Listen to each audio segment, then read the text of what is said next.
ನಾನು ಇದಕ್ಕೆ ಕೆಲವರೆಲ್ಲ ಅಂಗಡಿಯಲ್ಲೆಲ್ಲ ಇದೆಲ್ಲ ಹಾಕ್ತಾರೆ, ಅಜಿನಮೋಟು, ಟೇಸ್ಟಿಂಗ್ ಪೌಡ್ರೆಲ್ಲ ಹಾಕ್ತಾರೆ. ಇವತ್ತು ನಾನು ಡ್ರೈ ಚಿಲ್ಲಿ ಮಾಡೋದು. ಡ್ರೈ ಚಿಲ್ಲಿ ಅಜಿನಮೋಟು ಎಲ್ಲ ಹಾಕಬಾರ್ದು, ಒಳ್ಳೆಯದಲ್ಲ ಎಲುಬಿಗೆಲ್ಲ.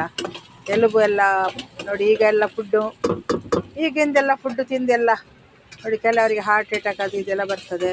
ಮಕ್ಕಳಿಗೆ ಈಗನೇ ಅದೆಲ್ಲ ಇದೆಲ್ಲ ಕೊಡಬಾರ್ದು, ಜಂಕ್ ಫುಡ್ಡೆಲ್ಲ. ಅದರಲ್ಲೆಲ್ಲ ತುಂಬ ಇದಾಕಿರ್ತಾರೆ. ಎಂತ ಬೆಂಡೆಕಾಯಿ ಸ್ವಲ್ಪ ಹುರಿದಿಟ್ಕೊಂಡಿಯೇನು ನಾನು. ಇದನ್ನು ಸ್ವಲ್ಪ ಬೆಂಡೆಕಾಯನ್ನು ಇದು ಮಾಡಲಿಕ್ಕೆ ಫ್ರೈ ಮಾಡಲಿ. ಸ್ವಲ್ಪ ಮೆಣಸುಕಾಯಿ ಹಾಕಿ, ಅಂದರೆ ಚಿಲ್ಲಿ ಎಲ್ಲರಿಗೂ ಗೊತ್ತುಂಟು, ಕೆಲವು ಗಂಡಸರಿಗೆ ಗೊತ್ತಿರೋದಿಲ್ಲ.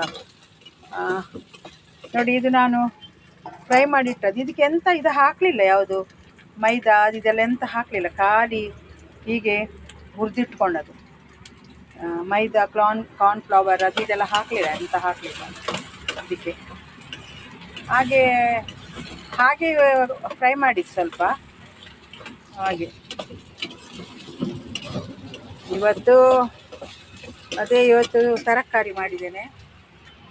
ತರಕಾರಿ ನೋಡಿ, ತರಕಾರಿ ಮಿಕ್ಸ್ ತರಕಾರಿ ಮತ್ತು ಚಟ್ನಿ ಒಳ್ಳೆಯದಾಗ್ತದೆ ಇವತ್ತು ಗಂಜಿಗೆ.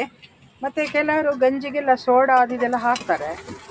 ಸೋಡಾ ಹಾಕಬಾರ್ದು, ಹೊಟ್ಟೆ ಉಬ್ಬು ಬರ್ತದೆ. ನಾನಂದರೆ ಮನೆಯಲ್ಲಿ ಮಾಡಿದ ಹಾಗೆಯೇ ಮಾಡೋದು. ನಮಗೆ ಮನೆಯಲ್ಲಿ ಹೇಗೆ ಮಾಡ್ತೇವೆ ತಿನ್ನಲಿಕ್ಕೆಲ್ಲ, ಊಟ ಮಾಡಲಿಕ್ಕೆ ಹಾಗೆ ಮಾಡೋದು ನಾನು. ಯಾಕಂದರೆ ಅದು ಸೋಡಾ, ಅಜಿನಮೋಟು, ಚೈನೀಸ್ ಸಾಲ್ಟ್ ಅದು ಇದೆಲ್ಲ ಹಾಕೋದಿಲ್ಲ, ಎಲ್ಲೆರಡು ಒಂದೇ ಹಾಕೋದಿಲ್ಲ ನಾನು. ಬಾರ್ದದು ಹಾಕಲಿಕ್ಕೆ ಅಂತ. ಆದರೆ ಜನಗಳಿಗೆ ಟೇಸ್ಟ್ ಆಗೋದಿಲ್ಲ, ಅದು ತಿಂದು ಉಂಟಲ್ಲ. ಈಗ ಜನಗಳಿಗೆ ಟೇಸ್ಟ್ ಆಗೋದಿಲ್ಲ, ಅದೇ ಟೇಸ್ಟ್ ಹಿಡಿದು ಹೋಗಿದೆ ಈ ಅಜಿನಮೋಟಿದು. ನಿಜವಾಗ್ಲೂ ಹಾಕಬಾರ್ದು, ಅದೆಲ್ಲ ಮಾಡಿ ಹಾಕಿ ಕಳಿಸಿದಾರಲ್ಲ, ಇನ್ನೆಂತ ಮಾಡೋದು. ಅದರಿಂದ ಹೊರಗೆ ಬರಲಿಕ್ಕೆ ಆಗೋದಿಲ್ಲ ಯಾರಿಗೆ ಸಹ. ಹಾಗೆ ಇದು ಇನ್ನೂ ಕೆಂಪಾಗಬೇಕು, ಸ್ವಲ್ಪ ಕೆಂಪು ಆಗೋದಿಲ್ಲ, ಲೇಟ್ ಆಗ್ತದೆ. ಹಾಗೆ ಮಕ್ಕಳಿಗೆಲ್ಲ ಮನೆಯಲ್ಲೇ ಮಾಡಿದ ಫುಡ್ಡೆಲ್ಲ ಕೊಡಬೇಕು, ಮಕ್ಕಳಿಗೆ, ವಯಸ್ಸಿನವರಿಗೆ, ಯಾರಿಗೆ ಸಹ. ಎಲ್ಲರೂ ಸಹ ಮನೆ ಫುಡ್ಡೇ ತಿನ್ನಬೇಕು, ಒಳ್ಳೆಯದು. ಆದರೆ ಹೋಟ್ಲು ಮತ್ತು ಬಂದ್ ಮಾಡಬೇಕಾದಿತ್ತು ಎಲ್ಲರೂ ಮನೆಯದೇ ಫುಡ್ಡು ತಿನ್ನಲಿಕ್ಕೆ. ಅದು ಮಾಡಲಿಕ್ಕೆ ಆಗೋದಿಲ್ಲಲ್ಲ ಕೆಲವರಿಗೆ, ಮನೆಯಲ್ಲೇ ಆಗೋದಿಲ್ಲ, ಹೊರಗೆ ತಿನ್ನಲೇಬೇಕು ಹೋಟ್ಲಲ್ಲಿ ಎಲ್ಲ. ಇಲ್ಲದ್ರೆ ಆಗೋದಿಲ್ಲಲ್ಲ, ಕೆಲಸಕ್ಕೆ ಹೋಗುವವರೆಲ್ಲ ಕಷ್ಟ ಅಲ್ಲ. ಹಾಗೆ ಇನ್ನು ಆಗ್ತಾ ಬಂತು, ಸ್ವಲ್ಪ ಇನ್ನು ಕೆಂಪಾಗಬೇಕು ಅಷ್ಟೇ. ಕೆಂಪಾದ